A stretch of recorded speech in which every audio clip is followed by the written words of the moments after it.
Morning, my friends. Hey, Morning, Dawn.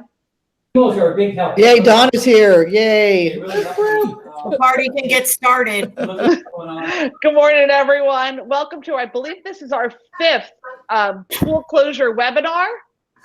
And that's not me. I don't know who's got background noise, but can we mute that? We need to mute. Thank you. I don't want to lose my people. Rini, I think that's Jeff in the background. No, I turned off. Wait a minute. Thank you. All good. Good morning. Welcome. We're so happy to see you. We're glad you're here. We miss seeing you in person, but we really do like getting to see you virtually week after week. Some good news to report. The Virtual Libraries in Action page has been getting a lot of traction within the district, and communications picked it up. So it has been all over the place. It was on Facebook, it was on Twitter, and it went out yesterday in the source and the link. So if you have sent me a link to your virtual page, it is up there. People can get to it that way. We're so happy to see so many libraries up there, and really happy to see that the district is taking notice of all the amazing work that we're doing. We know that so often our work as media specialists is invisible, and this is making you visible. And I think that's a really, really good thing for us. So I'm super excited to share that we have been all over the place this week. And on that note, please, when you're tweeting, use the hashtag PBCSD Virtual School Library. They are following it and they are noticing what you're doing.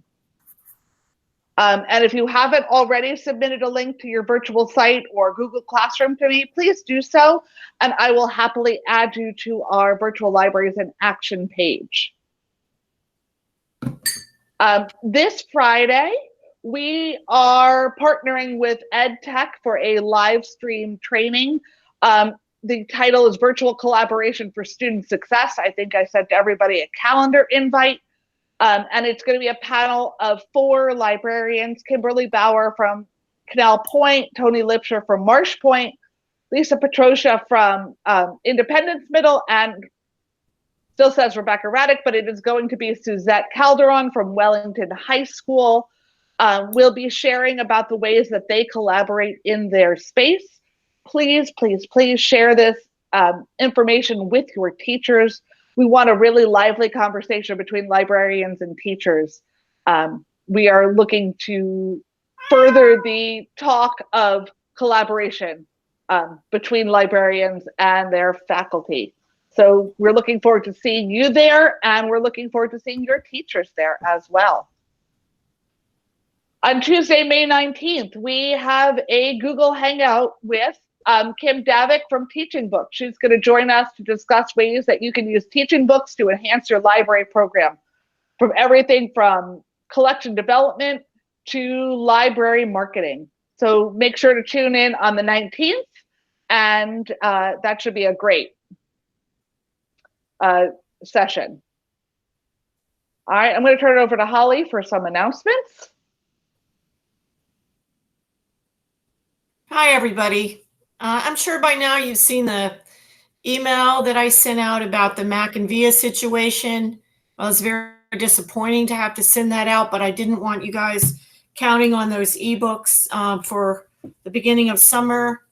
Budgets are frozen, and it's just an impossibility. Now, if you have at your school any access to any funds, talk with your principal about how key having these new titles would be, something fresh for them to read, and the impact of the SSYRA program, and see what you can do. So maybe at schools, it's a little different. There is a waiver process, but we did that, we were denied. So, but yours will be a much smaller purchase because you would only be buying the titles, copies for your shelf. When we buy them, every title is multiplied by the number of schools at that level. So it's quite a bigger purchase. But you could try. Ask your principal what could be done, maybe your internal accounts, something like that. It can be a P card order. It's only going to come up to a few $100s for you to get 15 titles. And only the kids that can log into your shelf will be able to click those particular copies, the way I understand it. We have a pretty complicated Mac and Via shelf situation, but regardless, you get them nearly immediately because it's a P card order.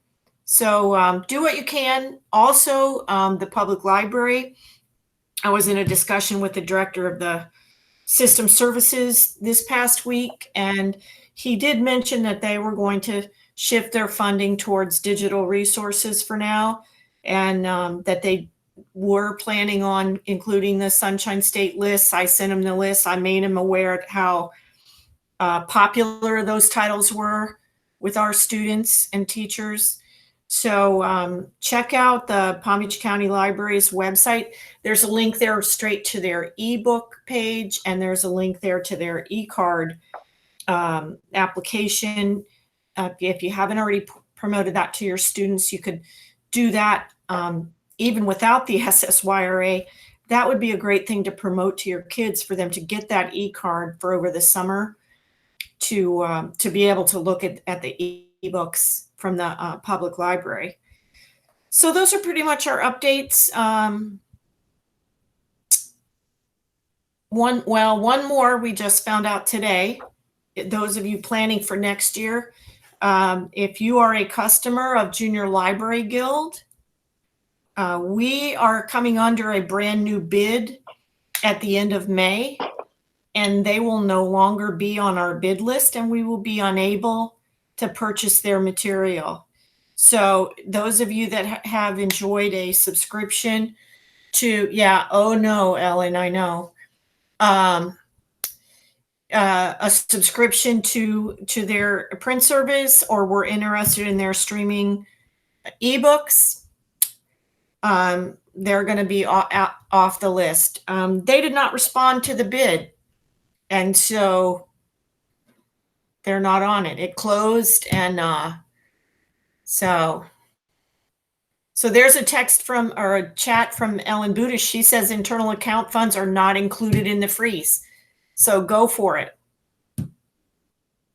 That's good to know and good news, which means that if you have book fair funds or any internal accounts funds, you can go ahead and spend them. Earlier in the chat, I noticed Ellen said that P cards are not allowed. Everything has to be a PO. Well, that could be problematic because you're not going to. Waiver needed for it, but you can spend your internal account funds. Yeah.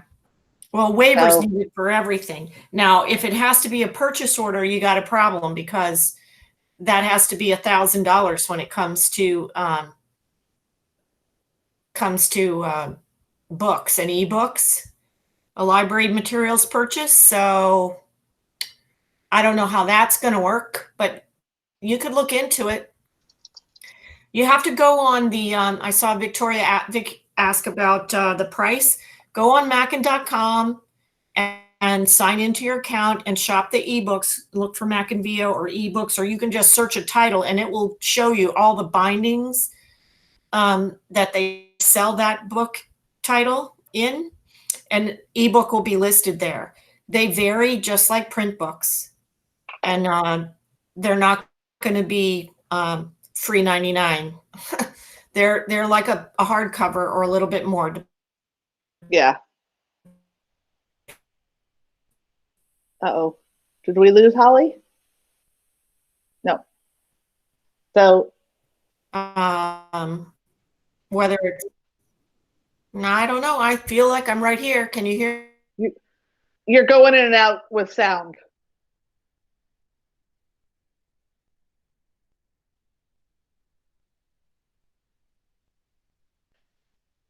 Lisa, to my understanding, you cannot use your P cards. That was what Ellen said. She forwarded me an email. That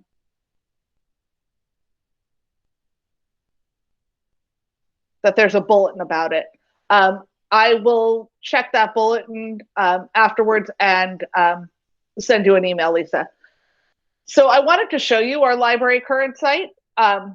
Looks like Holly is having, yeah, everything changes daily. It looks like Holly is having some technical difficulties. The internet at her house has been dropping in and out.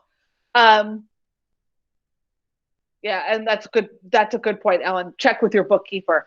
But there are so many. Oh, let me go to the published site. View published site. That's better. There are so many websites up here. It's just really so great to see. I'm happy that this is gaining some traction with the higher ups. It's so great to see that everybody's is a little bit different.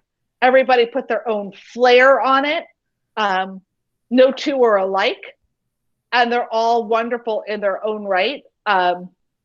Julie Green has scenes from around Nashville on hers, if I can find hers. It's on here somewhere, I know it is. We can see Julie's.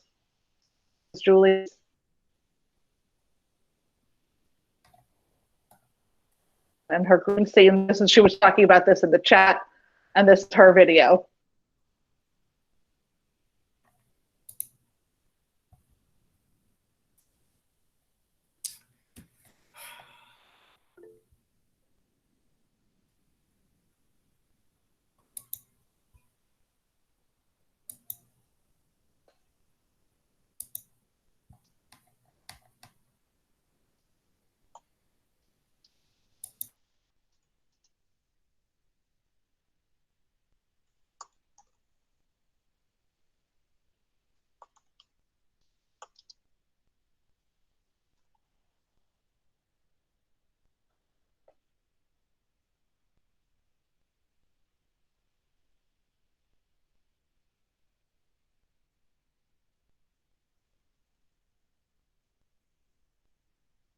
I don't know how they were dispersed, but for some reason she's got to work on this.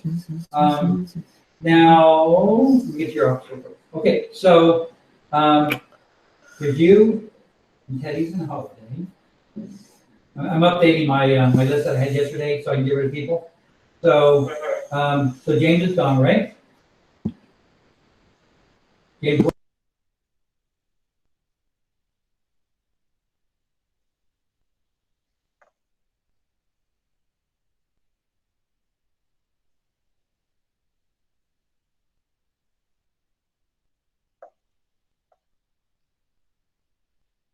Might be a sound issue, but Julie, you want to share with us a little bit about the video?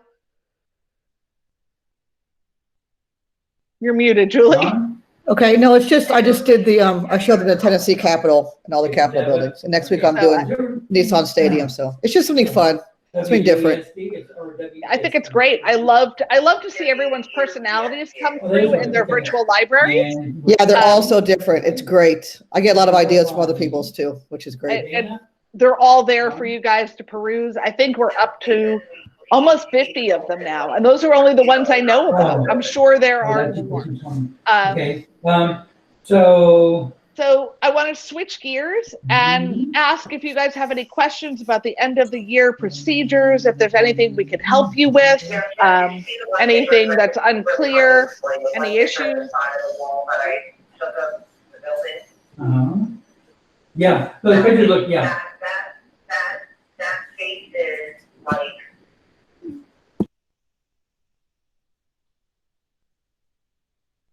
All right. I do, Lisa. I had a high school senior email me today, and she wants to pay a textbook fine and a library book fine. And I reached out to my data processor and bookkeeper, and I don't know what to tell her, and they don't know either. Yeah, I don't know how we're going to do that. I guess you know what, I will. So you have a senior that wants to pay a library fine? Library and a textbook fine. Okay, I will ask Nolan and I will get back to you. Perfect. Because I don't know the answer to that. I don't either. It's and I think I'm not sure anyone actually knows the answer to that, but we will try and get to the bottom of that. Are there other questions about the end of the year that we can help you with? Yeah, there's a lot in the email that we sent out, and I put all of that up for you on Library Current. We've got an end of the year procedures page, so it's all in one place. Just so you don't have to go searching through your email. I know how it gets. You're getting so much email now. We're all inundated.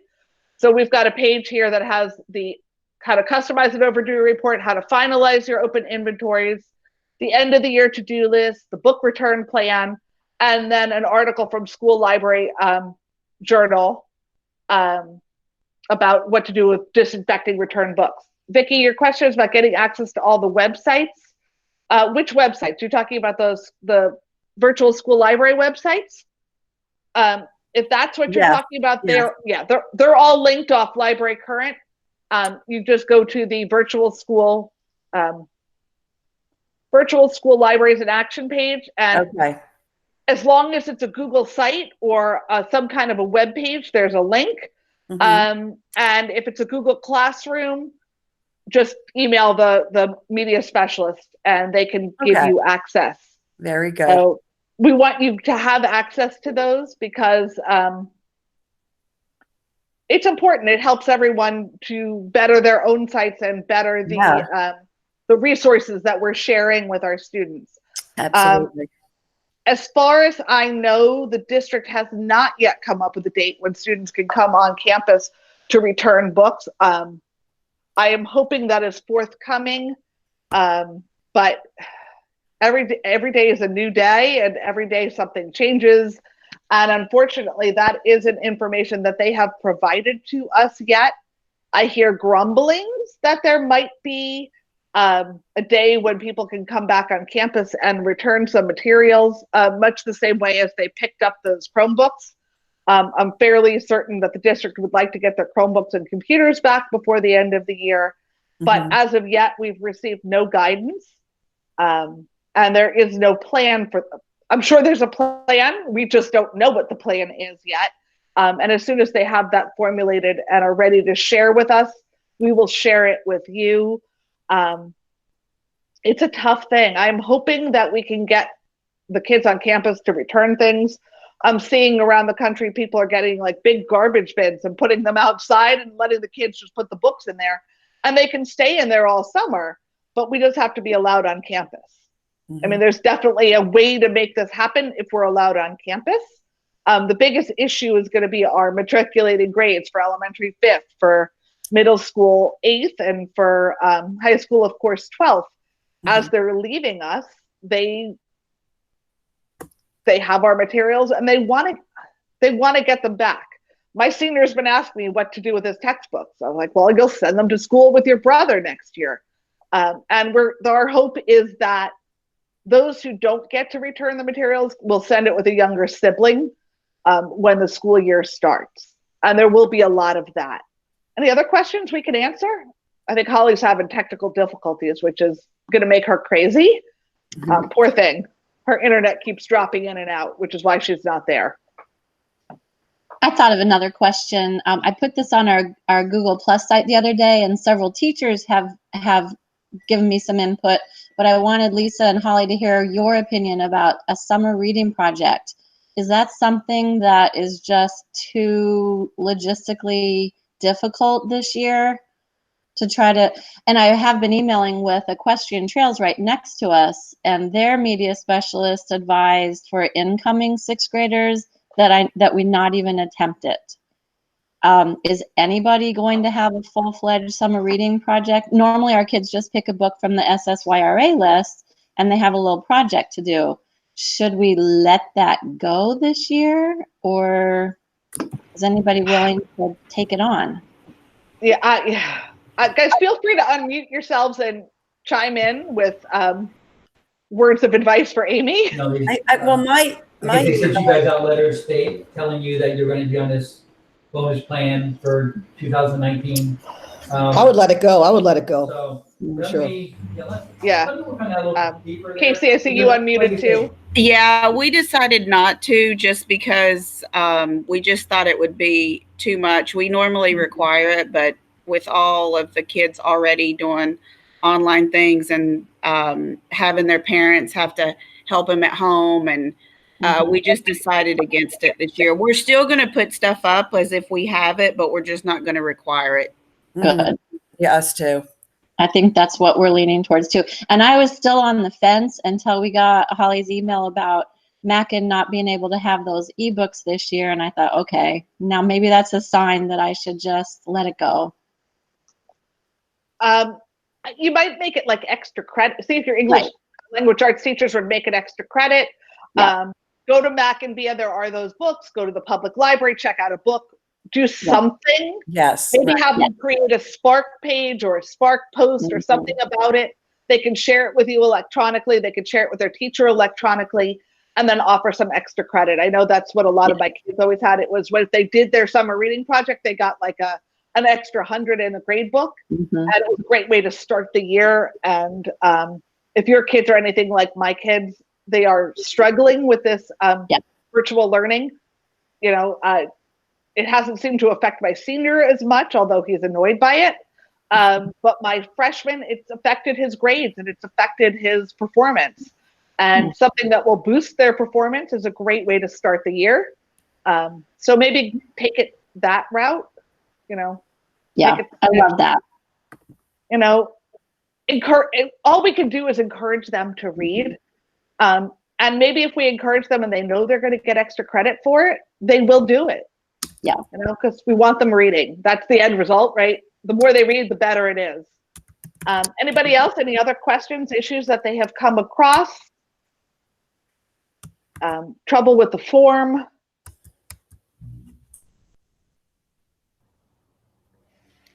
I have a technical issue right now. Is anyone else having problems with their grid extension?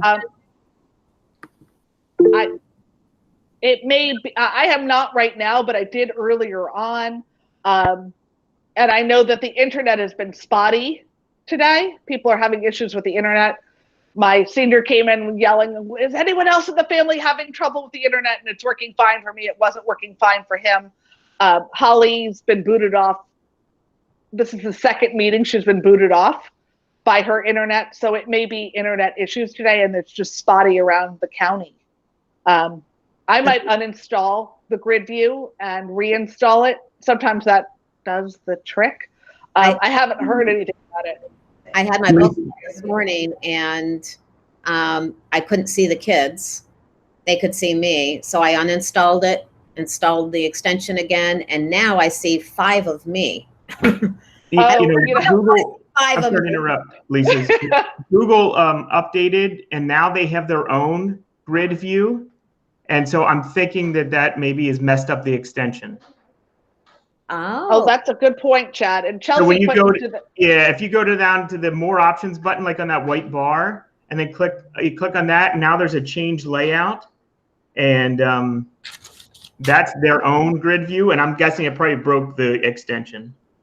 so more options, change layout. I'm doing it right now. But that's not working for me either. So I don't know I'm not sure what the issue is with that, but I'm guessing that probably broke the extension. Right. And Thank you, Chad. yeah, Chelsea put up that she had to reinstall it because they made a change and then it was working. So maybe they made a change overnight and didn't tell anyone. You know. I had a question.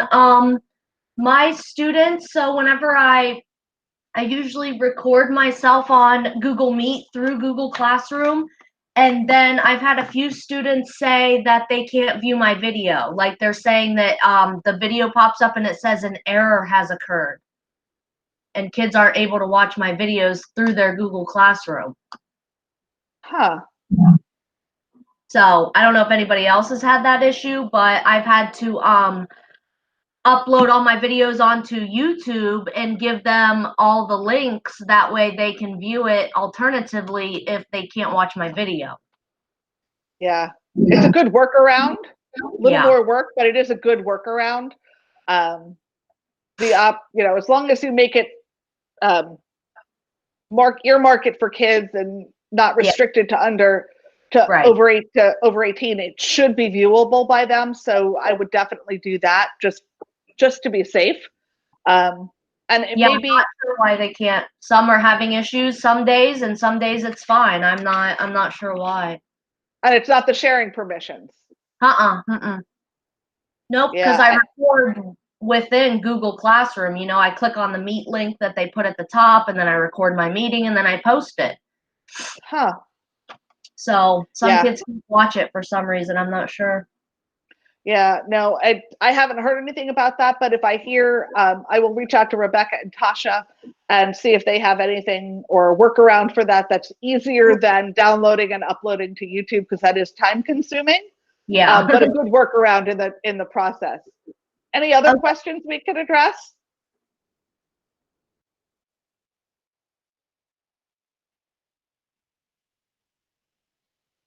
If not, that's really our presentation for today. We are, of course, here for you for questions, advice, just as an ear to listen if you need us. We're happy to help. And oh, sorry, Juanita, stay on when everybody leaves, and I will answer your question about Google Sites. And with that, I will stop recording. Have a great day, everybody.